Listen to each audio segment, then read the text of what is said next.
ओम नमो भगवते वासुदेवाय। स्वागत है आप सभी का हमारे चैनल पर। आज है बृहस्पतिवार और आज के दिन बृहस्पतिवार का व्रत करने से, कथा सुनने से सभी प्रकार की मनोकामनाएं पूर्ण होती हैं।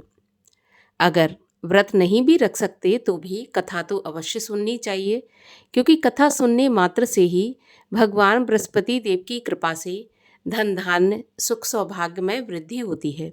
तो कथा तो अवश्य ही सुननी चाहिए। और आज के वीडियो में हम आपको बृहस्पतिवार व्रत की कथा सुनाएंगे। तो अगर कथा पसंद आती है तो लाइक करके शेयर करिए, साथ ही साथ इसी प्रकार की व्रत कथाएं सुनने के लिए चैनल को भी सब्सक्राइब कर लीजिए। तो आइए शुरू करते हैं बृहस्पति देव की कथा। प्राचीन समय की बात है। भारत में एक राजा राज्य करता था। वह बड़ा प्रतापी और दानी था। वह नित्य प्राचीन समय की बात है। भारत में एक राजा राज्य करता था। वह बड़ा प्रतापी और दानी था। वह नित्य प्रति मंदिर में भगवत दर्शन करने जाता था। ब्राह्मण और गुरु की सेवा किया करता था। उसके द्वार से कोई भी याचक निराश होकर नहीं लौटता था। प्रत्येक गुरुवार को व्रत रखता एवं पूजन करता था। हर दिन गरीबों की सहायता करता था। परंतु ये सब बातें उसकी रानी को अच्छी नहीं लगती थी। वह ना व्रत करती और ना किसी को एक भी पैसा दान में देती थी, और राजा से भी ऐसा करने को मना किया करती थी। एक समय की बात है। राजा शिकार खेलने वन को चले गए। घर पर रानी और दासी थीं। उस समय गुरु बृहस्पति साधु का रूप धारण करके राजा के दरवाजे पर भिक्षा मांगने आए। साधु ने रानी से भिक्षा मांगी तो वह कहने लगी, हे साधु महाराज, मैं इस दान पुण्य से तंग आ गई हूँ। इस कार्य के लिए तो मेरे पति देवी बहुत हैं। अब आप ऐसी कृपा करें कि सारा धन नष्ट हो जाए और मैं आराम से रह सकूं। साधु रूपी बृहस्पति देव ने कहा, देवी, तुम तो बड़ी विचित्र हो। संतान और धन से कोई दुखी नहीं होता, इसको सभी चाहते हैं। पापी भी पुत्र और धन की इच्छा करता है। अगर तुम्हारे पास धन अधिक है तो भूखे मनुष्यों को भोजन कराओ, प्याऊ लगवाओ, ब्राह्मणों को दान दो, धर्मशालाएं बनवाओ, कुआं, तालाब, बावड़ी, बाग, बगीचों आदि का निर्माण करवाओ, निर्धनों की कुंवारी कन्याओं का विवाह कराओ, साथ ही यज्ञ आदि करो। इस प्रकार के कर्मों से आपके कुल का और आपका नाम परलोक में सार्थक होगा एवं स्वर्ग की प्राप्ति होगी। परंतु रानी साधु की इन बातों से खुश नहीं हुई। उसने कहा, हे साधु महाराज, मुझे ऐसे धन की आवश्यकता नहीं जिसको मैं अन्य लोगों को दान दूं और जिसको रखने और संभालने में ही मेरा सारा समय नष्ट हो जाए। साधु ने कहा, देवी, यदि तुम्हारी ऐसी इच्छा है तो जैसा मैं तुम्हें बताता हूँ तुम वैसा ही करना। बृहस्पतिवार के दिन घर को गोबर से लीपना, अपने केशों को पीली मिट्टी से धोना, केशों को धोते समय स्नान करना, राजा से कहना वह हजामत करवाए, भोजन में मांस मदिरा खाना, कपड़ा धोबी के यहाँ धुलने डालना। इस प्रकार 7 बृहस्पतिवार करने से तुम्हारा सारा धन नष्ट हो जाएगा। ऐसा कहकर साधु महाराज रूपी बृहस्पति देव अंतर्ध्यान हो गए। रानी ने साधु के कहने के अनुसार 7 बृहस्पतिवार वैसा ही करने का विचार किया। साधु के बताए अनुसार करते हुए केवल 3 बृहस्पतिवार ही बीते थे कि उसकी समस्त धन संपत्ति नष्ट हो गई। भोजन के लिए दोनों समय परिवार तरसने लगा, सांसारिक भोगों से दुखी रहने लगा। तब वह राजा रानी से कहने लगा कि हे रानी, तुम यहाँ पर रहो, मैं दूसरे देश में जाता हूँ, क्योंकि यहाँ पर मुझे सभी मनुष्य जानते हैं, इसलिए मैं यहाँ पर कोई कार्य भी नहीं कर सकता। ऐसा कहकर राजा परदेश चला गया। वहाँ जंगल से लकड़ी काट कर लाता और शहर में बेचता। इस तरह जीवन व्यतीत करने लगा। इधर राजा के बिना रानी और दासियां दुखी रहने लगीं। किसी दिन भोजन मिलता और किसी दिन जल पीकर ही रह जाती। एक समय रानी और दासियों को 7 दिन बिना भोजन के व्यतीत हो गए तो रानी ने अपनी दासी से कहा, दासी, यहाँ पास के नगर में मेरी बहन रहती है, वह बहुत धनवान है। तू उसके पास जा और वहाँ से 5 सेर बेझर मांग कर ले आ, जिससे कुछ समय के लिए गुजर हो जाएगी। दासी रानी की बहन के पास गई। रानी की बहन उस समय पूजा कर रही थी। बृहस्पतिवार का दिन था।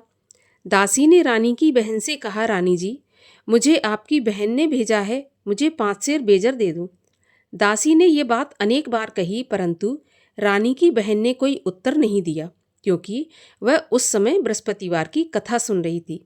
जब दासी को रानी की बहन से कोई उत्तर नहीं मिला तो वह बहुत दुखी हुई और उसे क्रोध भी आया। वह लौटकर रानी से बोली, रानी, आपकी बहन तो बहुत ही धनी स्त्री है, छोटे लोगों से तो बात भी नहीं करती। मैंने उससे कहा तो उसने मुझे कोई उत्तर नहीं दिया। मैं वापस चली आई। रानी बोली, दासी, इसमें उसका कोई दोष नहीं है। जब बुरे दिन आते हैं तब कोई सहारा नहीं देता। अच्छे बुरे का पता विपत्ति में ही लगता है। अब तो जो ईश्वर की इच्छा होगी वही होगा। ये सब तो हमारे भाग्य का दोष है। उधर रानी की बहन ने सोचा कि मेरी बहन की दासी आई थी परंतु मैं उससे नहीं बोली, इससे वह बहुत दुखी हुई होगी। कथा सुनकर विष्णु भगवान का पूजन समाप्त करके वह अपनी बहन के घर आई और कहने लगी, बहन, मैं बृहस्पतिवार का व्रत कर रही थी, तुम्हारी दासी गई, परंतु जब तक कथा होती है तब तक ना उठते हैं और ना बोलते हैं, इसलिए मैं नहीं बोली। कहो दासी, क्यों गई थी? तो रानी बोली, बहन, हमारे घर पर अनाज नहीं था। वैसे तुमसे कोई बात छुपी नहीं है, इस कारण मैंने दासी को तुम्हारे पास 5 सेर बेजल लेने के लिए भेजा था। रानी की बहन बोली, बहन देखो, बृहस्पति भगवान सबकी मनोकामना पूरी करते हैं। देखो, शायद तुम्हारे घर में अनाज रखा हो। ऐसा सुनकर दासी घर के अंदर गई तो वहाँ पर उसे एक घड़ा बेझर का भरा मिल गया। तो उसे बड़ी हैरानी हुई क्योंकि उसने एक एक बर्तन देख लिया था। उसने बाहर आकर रानी को बताया। दासी अपनी रानी से कहने लगी, रानी देखो, वैसे जब हमको अन्न नहीं मिलता तो हम रोज ही व्रत करते हैं। अगर इनसे व्रत की विधि और कथा पूछ ली जाए तो उसे हम भी किया करेंगे। दासी के कहने पर रानी ने अपनी बहन से बृहस्पतिवार व्रत के बारे में पूछा तो उसकी बहन ने बताया, बृहस्पतिवार के व्रत में चने की दाल और मुनक्का से विष्णु भगवान का केले की जड़ में पूजन करें और दीपक जलाएं, पीला भोजन करें तथा कथा सुनें। इस प्रकार करने से गुरु भगवान प्रसन्न होते हैं, अन्न, पुत्र, धन देते हैं और सभी मनोकामना पूर्ण करते हैं। व्रत और पूजन की विधि बताकर रानी की बहन अपने घर लौट आई। रानी और दासी दोनों ने निश्चय किया कि बृहस्पति देव भगवान का पूजन अवश्य करेंगे। 7 रोज के बाद जब बृहस्पतिवार आया तो उन्होंने व्रत रखा।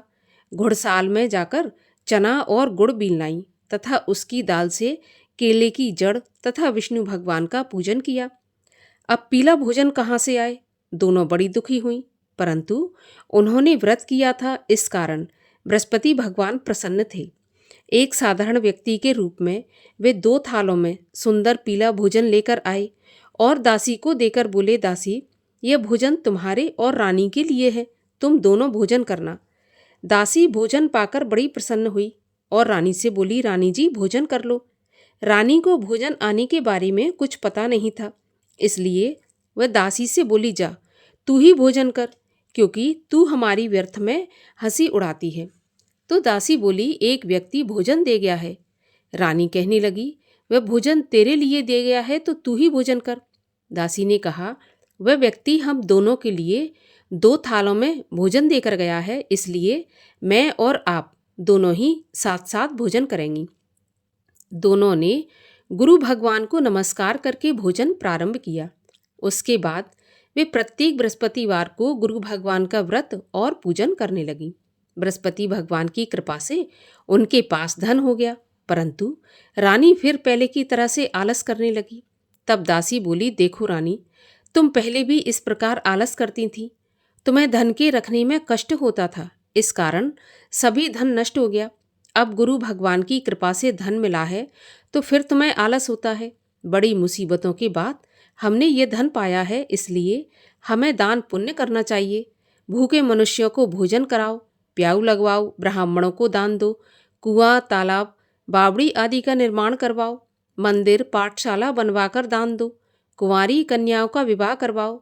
धन को शुभ कार्यों में खर्च करो, जिससे तुम्हारे कुल का यश बढ़े और स्वर्ग प्राप्त हो तथा पितृ प्रसन्न हो। दासी की बात मानकर रानी इसी प्रकार के कर्म करने प्रारंभ कर दिए। उसका काफी यश फैलने लगा। एक दिन रानी और दासी आपस में विचार करने लगीं कि ना जाने राजा किस दशा में होंगे, उनकी कोई खोज खबर नहीं है। गुरु भगवान से उन्होंने प्रार्थना की और भगवान ने रात्रि में राजा को सपने में कहा कि हे राजा, उठ, तेरी रानी तुझको याद करती है, अब अपने देश को लौट जा। राजा प्रातःकाल उठा। वह विचार करने लगा कि स्त्री जाति खाने और पहनने की ही साथी होती है, पर भगवान की आज्ञा मानकर वह अपने नगर को चलने के लिए तैयार हुआ।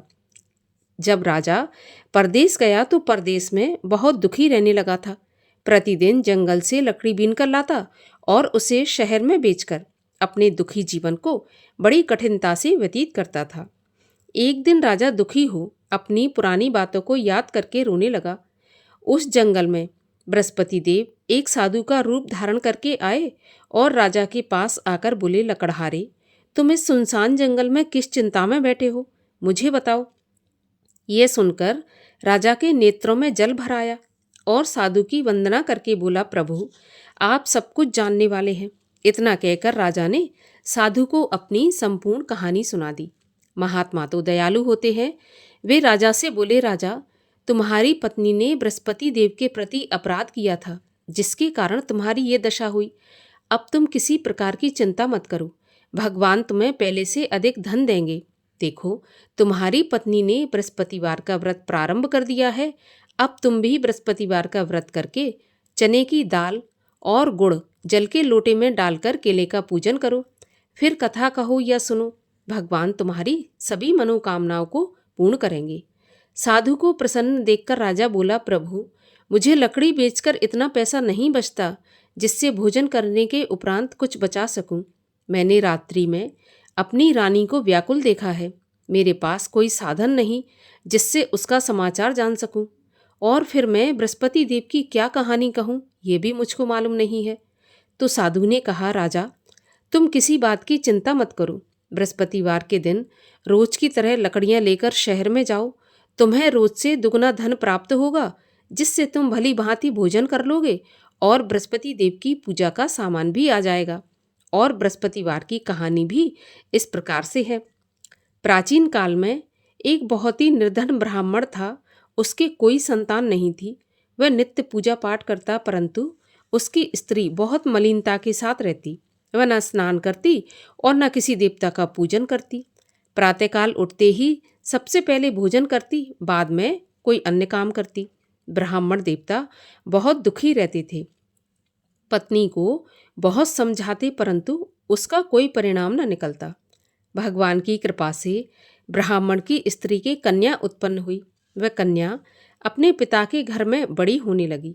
वह बालिका प्रातः स्नान करके भगवान विष्णु का जप करती, बृहस्पतिवार का व्रत भी करने लगी। पूजा पाठ समाप्त करके स्कूल जाती तो अपनी मुट्ठी में जौ भर के ले जाती और पाठशाला के मार्ग में डालती जाती। वही जौ स्वर्ण के हो जाते तो लौटते समय उनको बीनकर घर ले आती। एक दिन वह बालिका सूप में उन सोने के जौ को फटक कर साफ कर रही थी। तभी उसकी माँ ने देख लिया और कहा, बेटी, सोने के जौ को फटकने के लिए सोने का सूप होना चाहिए। दूसरे दिन गुरुवार था। इस कन्या ने व्रत रखा और बृहस्पति देव से प्रार्थना करके कहा कि प्रभु, यदि मैंने सच्चे मन से आपकी पूजा की हो तो मुझे सोने का सूप दे दो। बृहस्पति देव ने उसकी प्रार्थना स्वीकार कर ली। रोजाना की तरह वह कन्या जौ फैलाती हुई स्कूल चली गई। स्कूल से लौटकर जब वह जौ बीन रही थी तो बृहस्पति देव की कृपा से उसे सोने का सूप मिला। उसे वह घर ले आई और उसमें जौ साफ करने लगी, परंतु उसकी माँ का वही ढंग रहा। एक दिन की बात है, वह कन्या सोने के सूप में जौ साफ कर रही थी। उस समय उस नगर का राजकुमार वहां से होकर निकला। इस कन्या के रूप और कार्य को देखकर उस पर मोहित हो गया और राजमहल में आकर भोजन तथा जल त्याग कर उदास होकर लेट गया। जब राजा को राजकुमार द्वारा अन्न जल त्यागने का समाचार ज्ञात हुआ तो अपने मंत्रियों के साथ अपने पुत्र के पास गए और बोले, बेटा, तुम्हें किस बात का कष्ट है? किसी ने अपमान किया है अथवा कोई और कारण है? मुझे बताओ, मैं वही करूँगा जिससे तुम्हें प्रसन्नता हो। तो राजकुमार ने अपने पिता की बातें सुनी तो बोला, मुझे आपकी कृपा से किसी बात का दुख नहीं है। किसी ने मेरा अपमान नहीं किया, परंतु मैं उस लड़की के साथ विवाह करना चाहता हूँ जो सोने के सूप में जौ साफ कर रही थी। यह सुनकर राजा आश्चर्य में पड़ गया और बोला, बेटा, इस तरह की कन्या का पता तुम ही लगाओ। मैं उसके साथ तुम्हारा विवाह अवश्य करवा दूंगा। राजकुमार ने राजा को उस लड़की के घर का पता बताया। मंत्री उस लड़की के घर गया और राजा का आदेश ब्राह्मण को सुनाया। कुछ ही दिन के बाद ब्राह्मण की कन्या का विवाह राजकुमार के साथ संपन्न हो गया।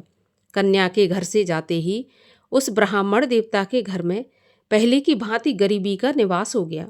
अब भोजन के लिए भी अन्न बड़ी मुश्किल से मिलता था। एक दिन दुखी होकर ब्राह्मण देवता अपनी पुत्री से मिलने गए। बेटी ने पिता की दुखी अवस्था को देखा और अपनी माँ का समाचार पूछा तो ब्राह्मण ने सारा हाल कह दिया। कन्या ने बहुत सा धन देकर अपने पिता को विदा कर दिया। इस तरह ब्राह्मण का कुछ समय सुखपूर्वक व्यतीत हो गया, लेकिन कुछ दिन के बाद फिर वही हाल हो गया। ब्राह्मण फिर अपनी कन्या के यहाँ गया और सभी हाल कहा तो पुत्री बोली, पिताजी आप माताजी को यहाँ लिवा लाओ, मैं उन्हें विधि बता दूंगी जिससे गरीबी दूर हो जाएगी। ब्राह्मण देवता अपनी स्त्री को साथ लेकर राजमहल अपनी पुत्री के पास पहुँचे तो पुत्री अपनी माँ को समझाने लगी, माँ तुम प्रातःकाल उठकर प्रथम स्नान आदि करके विष्णु भगवान का पूजन करो तो सब दरिद्रता दूर हो जाएगी। परंतु उसकी माँ ने उसकी एक भी बात नहीं मानी। वह प्रातःकाल उठकर अपनी पुत्री का बचा जूठन खा लेती थी। एक दिन उसकी पुत्री को बहुत गुस्सा आया। उसने एक रात को कोठरी से सारा सामान निकाल दिया और अपनी माँ को उसमें बंद कर दिया। प्रातःकाल उसमें से उसे निकाला और स्नान आदि करा के पूजा पाठ करवाया तो उसकी माँ की बुद्धि ठीक हो गई। इसके बाद वह नियम से पूजा पाठ करती और प्रत्येक बृहस्पतिवार को व्रत भी रखने लगी। इस व्रत के प्रभाव से उसकी माँ भी बहुत धनवान तथा पुत्रवती हो गई और बृहस्पति देवता के प्रभाव से स्वर्ग को गई। वह ब्राह्मण भी सुखपूर्वक इस लोक का सुख भोग कर स्वर्ग को प्राप्त हुआ। इस तरह कहानी कहकर साधु देवता वहां से अंतर्ध्यान हो गए। धीरे धीरे समय व्यतीत होने पर फिर बृहस्पतिवार का दिन आया। राजा जंगल से लकड़ी काटकर किसी शहर में बेचने गया तो उसे उस दिन और दिनों से अधिक पैसा मिला। राजा ने चना गुड़ आदि लाकर बृहस्पतिवार का व्रत किया। उस दिन से उसके सभी क्लेश दूर हुए। परंतु जब अगला गुरुवार आया तो वह बृहस्पतिवार का व्रत करना भूल गया। इस कारण बृहस्पति भगवान नाराज हो गए। उस दिन उस नगर के राजा ने विशाल यज्ञ का आयोजन किया तथा अपने समस्त राज्य में घोषणा करवा दी कि कोई भी मनुष्य अपने घर में भोजन न बनाए, आग भी न जलाए। समस्त जनता मेरे यहाँ भोजन करने आए और इस आज्ञा को जो नहीं मानेगा उसको फांसी की सजा दी जाएगी। राजा की आज्ञा के अनुसार राज्य के सभी वासी राजा के भोज में सम्मिलित हुए, लेकिन लकड़हारा कुछ देर से पहुंचा, इसलिए राजा उसको अपने साथ महल में ले गए। जब राजा लकड़हारे को भोजन करा रहे थे तो रानी की दृष्टि उस खूंटी पर पड़ी जिस पर उसका हार लटका हुआ था। उसे हार खूंटी पर लटका दिखाई नहीं दिया। रानी को निश्चय हो गया कि मेरा हार इस लकड़हारे ने चुरा लिया और उसी समय सैनिक बुलवाकर उसको जेल में डलवा दिया। जब लकड़हारा जेल खाने में गया तो बहुत दुखी होकर विचार करने लगा कि न जाने कौन से पूर्व जन्म के कर्म से मुझे यह दुख प्राप्त हुआ है, और उसी साधु को याद करने लगा जो कि जंगल में मिला था। उसी समय तत्काल बृहस्पति देव साधु के रूप में प्रकट हो गए और उसकी दशा को देखकर कहने लगे, अरे मूर्ख, तूने बृहस्पति देवता की कथा नहीं की, इसी कारण तुझे दुख प्राप्त हुआ है। अब चिंता मत कर, बृहस्पतिवार के दिन जेल खाने के दरवाजे पर 4 पैसे पड़े मिलेंगे, उनसे तू बृहस्पति देव की पूजा करना तो तेरे सभी कष्ट दूर हो जाएंगे। अगले बृहस्पतिवार उसे जेल के द्वार पर 4 पैसे मिले। राजा ने पूजा का सामान मंगवाकर कथा कही और प्रसाद बांटा। उसी रात्रि को बृहस्पति देव ने उस नगर के राजा को स्वप्न में कहा कि राजा, तूने जिस आदमी को जेल खाने में बंद कर दिया है वह निर्दोष है, वह राजा है, उसे छोड़ देना। रानी का हार उसी खूंटी पर लटका हुआ है। अगर तू ऐसा नहीं करेगा तो मैं तेरे राज्य को नष्ट कर दूंगा। राजा प्रातःकाल उठा और खूंटी पर हार टंगा देखकर लकड़हारे को बुलाकर क्षमा मांगी और राजा के योग्य सुंदर वस्त्र आभूषण भेंट करके उसे विदा किया। गुरुदेव की आज्ञा के अनुसार राजा अपने नगर को चल दिया।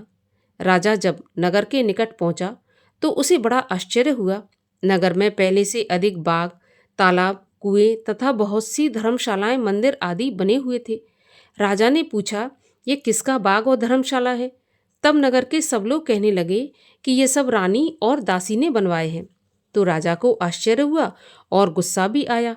जब रानी ने यह खबर सुनी कि राजा आ रहे हैं, तो उसने अपनी दासी से कहा कि दासी, देख राजा हमको कितनी बुरी हालत में छोड़ गए थे। हमारी ऐसी हालत देखकर वह लौट न जाएं, इसलिए तू दरवाजे पर खड़ी हो जा। रानी की आज्ञा के अनुसार दासी दरवाजे पर खड़ी हो गई। जब राजा आए तो उन्हें अपने साथ महल में लिवा लाई। तब राजा ने क्रोध करके अपनी तलवार निकाली और पूछने लगा, बताओ यह धन तुम्हें कैसे प्राप्त हुआ है? तब रानी ने बताया, हमें यह सब धन बृहस्पति देव के व्रत के प्रभाव से प्राप्त हुआ है। राजा ने निश्चय किया, 7 रोज बाद तो सभी बृहस्पति देव का पूजन करते हैं, परंतु मैं रोजाना दिन में 3 बार कथा कहा करूंगा और रोज व्रत किया करूंगा। अब हर समय राजा के दुपट्टे में चने की दाल बंधी रहती और दिन में 3 बार कथा कहता। एक दिन राजा ने विचार किया कि चलो अपनी बहन के यहाँ हो आऊं। इस तरह निश्चय कर राजा घोड़े पर सवार हो अपनी बहन के यहाँ चल दिया। मार्ग में उसने देखा कि कुछ आदमी एक मुर्दे को लिए जा रहे हैं। उन्हें रोककर राजा कहने लगा, अरे भाइयों, मेरी बृहस्पतिवार की कथा सुन लो। तो वे बोले, लो, हमारा तो आदमी मर गया, इसको अपनी कथा की पड़ी है। परंतु कुछ आदमी बोले कि अच्छा कहो, हम तुम्हारी कथा भी सुनेंगे। राजा ने दाल निकाली और कथा कहनी शुरू कर दी। जब कथा आदि हुई थी तो मुर्दा हिलने लगा, और जब कथा समाप्त हुई तो राम राम करके वह मुर्दा उठकर खड़ा हो गया। राजा आगे बढ़ा, उसे चलते चलते शाम हो गई। आगे मार्ग में उसे एक किसान खेत में हल चलाता मिला। राजा उससे बोला, अरे भैया, तुम मेरी बृहस्पतिवार की कथा सुन लो। तो किसान बोला, जब तक मैं तेरी कथा सुनूंगा तब तक 4 हरैया जोत लूंगा। जा अपनी कथा किसी और को सुनाना। राजा आगे चलने लगा। राजा के हटते ही बैल पछाड़ खाकर गिर गए और किसान के पेट में बहुत जोर से दर्द होने लगा। उसी समय किसान की पत्नी रोटी लेकर आई। उसने जब यह देखा तो अपने पुत्र से सब हाल पूछा और बेटे ने सभी हाल बता दिया। तो बुढ़िया दौड़ी दौड़ी उस घुड़सवार के पास गई और उससे बोली, मैं तेरी कथा सुनूंगी, तू अपनी कथा मेरे खेत पर चलकर ही कहना। राजा ने लौटकर बुढ़िया के खेत पर जाकर कथा कही, जिसके सुनते ही बैल उठकर खड़े हो गए तथा किसान के पेट का दर्द भी बंद हो गया। राजा अपनी बहन के घर पहुंच गया। बहन ने भाई की खूब मेहमानी की। दूसरे रोज प्रातःकाल राजा जगा तो वह देखने लगा कि सब लोग भोजन कर रहे हैं। राजा ने अपनी बहन से पूछा, ऐसा कोई मनुष्य है जिसने भोजन नहीं किया हो, जो मेरी बृहस्पतिवार की कथा सुन ले? तो बहन बोली, भैया, यह देश ऐसा ही है। पहले यहाँ के लोग भोजन करते हैं, बाद में अन्य काम करते हैं। अगर पड़ोस में कोई हो तो मैं देख कर आती हूँ। ऐसा कहकर बहन देखने चली गई, परंतु उसे कोई ऐसा व्यक्ति नहीं मिला जिसने भोजन नहीं किया हो। अतः वह एक कुम्हार के घर गई जिसका लड़का बीमार था। उसे मालूम हुआ कि उनके यहाँ 3 रोज से किसी ने भोजन नहीं किया। तो रानी ने अपने भाई की कथा सुनने के लिए कुम्हार से कहा और वह कुम्हार तैयार हो गया। राजा ने जाकर बृहस्पतिवार की कथा कही, जिसको सुनकर उसका लड़का ठीक हो गया।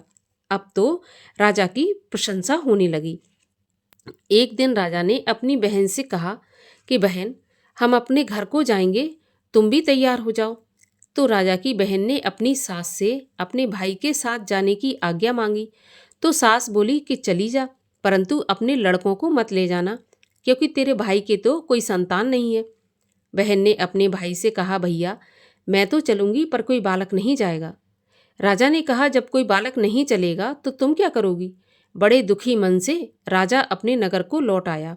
राजा ने अपनी रानी से कहा, हम निर्वंशी राजा हैं, हमारा मुंह देखने का भी धर्म नहीं है, और बिना भोजन आदि किए शैया पर लेट गया। रानी बोली, हे प्रभु, बृहस्पति देव ने हमें सब कुछ दिया है, वे हमें संतान भी अवश्य देंगे। उसी रात को बृहस्पति देव ने राजा को स्वप्न में कहा, राजा उठ, सभी सोच त्याग दे, तेरी रानी गर्भवती है। राजा को यह जानकर बड़ी खुशी हुई और 9वें महीने रानी के गर्भ से एक सुंदर पुत्र पैदा हुआ। तब राजा बोला, हे रानी, स्त्री बिना भोजन के रह सकती है, परंतु बिना कहे नहीं रह सकती। जब मेरी बहन आए तो तुम उससे कुछ कहना मत। तो रानी ने सुनकर हाँ कर दी। जब राजा की बहन ने यह शुभ समाचार सुना तो बहुत खुश हुई और बधाई लेकर अपने भाई के यहाँ आई। तभी रानी ने कहा, घोड़ा चढ़ाकर नहीं आई, गधा चढ़ी आई। तो राजा की बहन बोली, भाभी, मैं इस प्रकार ना कहती तो तुम्हें औलाद कैसे मिलती। बृहस्पति देव ऐसे ही है, जैसी जिसके मन में कामना है सभी को पूर्ण करते हैं। जो सद्भावना पूर्वक बृहस्पतिवार का व्रत करता है एवं कथा पढ़ता है अथवा सुनता है और दूसरों को सुनाता है, बृहस्पति देव उसकी सभी मनोकामना पूर्ण करते हैं। बृहस्पति देव उनकी सदैव रक्षा करते हैं। जो संसार में सद्भावना से गुरुदेव का पूजन एवं व्रत सच्चे हृदय से करते हैं, उनकी सभी मनोकामनाएं पूरी होती हैं। जैसी सच्ची भावना से रानी और राजा ने बृहस्पति देव की कथा का गुणगान किया तो उनकी सभी इच्छाएं बृहस्पति देव ने पूर्ण की थी। इसलिए सबको कथा सुनने के बाद प्रसाद लेकर जाना चाहिए और हृदय से उनका मनन करते हुए जयकारा बोलना चाहिए। बोलिए बृहस्पति भगवान की जय। और आइए अब करें बृहस्पति देव की आरती। ओम जय बृहस्पति देवा, स्वामी जय बृहस्पति देवा। छिन्न छिन्न भोग लगाऊं, कदली फल मेवा। ओम जय बृहस्पति देवा। तुम पूर्ण परमात्मा, तुम अंतर्यामी, जगत पिता जगदीश्वर, तुम सबके स्वामी। ओम जय बृहस्पति देवा। चरणामृत निज निर्मल, सब पातक हरता, सकल मनोरथ दायक, कृपा करो भरता।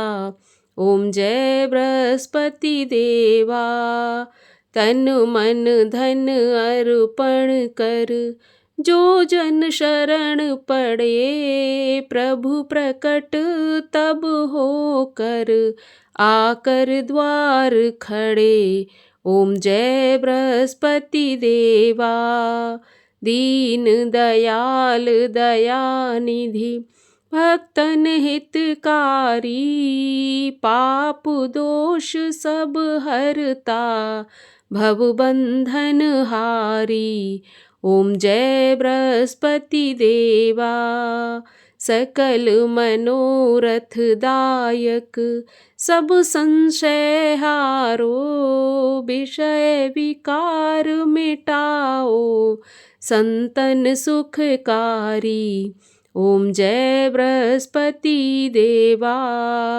जो कोई आरती प्रभु की, प्रेम सहित गावे, जेठानंद आनंद कर, सो निश्चय पावे। ओम जय बृहस्पति देवा। बोलिए विष्णु भगवान की जय, बृहस्पति देव भगवान की जय।